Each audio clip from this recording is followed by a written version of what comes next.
அனைவருக்கும் வணக்கம். சற்று முன் வெளியான வானிலை முன்னறிவின்படி கொட்டி தீர்க்க போகும் கனமழை, மக்களே கவனமாக இருங்கள். வளிமண்டல சுழற்சி காரணமாக தமிழகத்தில் இன்று முதல் அடுத்த 7 நாட்களுக்கு பரவலாக சூறாவளி காற்றுடன் கூடிய கனமழை பெய்யக்கூடும் என சென்னை வானிலை மையம் தற்போது புதிய எச்சரிக்கை அறிவிப்பை வெளியிட்டுள்ளது. இதில் குறிப்பாக எந்தெந்த தேதிகளில் எந்தெந்த மாவட்டங்களில் கனமழை பெய்யக்கூடும் என்பதை பற்றி தான் நம்ம வீடியோல பார்க்க போறோம்.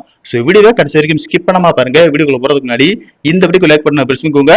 உங்களுக்கு வானிலை மற்றும் கனமழை சம்பந்தமான வீடியோக்களை உடனுக்குடன் துல்லியமாக தெரிஞ்சுக்கணும்னா இந்த சேனலை சப்ஸ்கிரைப் பண்ணிக்கோங்க. வாங்க வீடியோக்குள்ள போகலாம். சற்று முன் வெளியான தகவலின்படி குமரிக்கடல் மற்றும் அதனை ஒட்டிய பகுதியின் மேல் சுமார் 3.1 கிலோமீட்டர் உயரத்தில் ஒரு வளிமண்டல சுழற்சி நிலவுகிறது. இதன் காரணமாக இன்று தமிழகம், புதுவை மற்றும் காரைக்கால் பகுதிகளில் ஓரிரு இடங்களில் கனமழை பெய்யக்கூடும் என அறிவிக்கப்பட்டுள்ளது. குறிப்பாக மே 18ஆம் தேதி நீலகிரி, கோயம்புத்தூர், திருப்பூர், தேனி, திண்டுக்கல், மதுரை, சிவகங்கை, புதுக்கோட்டை, திருச்சி, கரூர், ஈரோடு, சேலம், நாமக்கல், தருமபுரி மற்றும் கிருஷ்ணகிரி மாவட்டங்களில் ஒரு இடங்களில் இடி மின்னல் மற்றும் 40 முதல் 50 கிலோமீட்டர் வேகத்தில் பலத்த காற்றுடன் கூடிய கனமழை பெய்யக்கூடும். மேலும் தமிழகம், புதுவை மற்றும் காரைக்கால் பகுதிகளில் ஒரு இடங்களில் இடி மின்னலுடன் கூடிய லேசானது முதல் மிதமான மழை பெய்யக்கூடும்.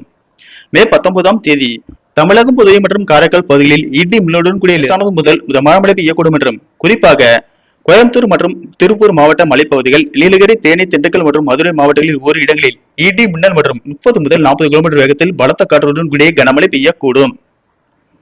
மே 20 மற்றும் 21ஆம் தேதிகளில் தமிழகம், புதுவை மற்றும் காரைக்கால் பகுதிகளில் ஒரு சில இடங்களில் இடி மின்னல் மற்றும் 30 முதல் 40 கிலோமீட்டர் வேகத்தில் பலத்த காற்றுடன் கூடிய கனமழை பெய்யக்கூடும். மே 22ஆம் தேதி தமிழகம், புதுவை மற்றும் காரைக்கால் பகுதிகளில் லேசானது முதல் மிதமான மழை பெய்யக்கூடும்.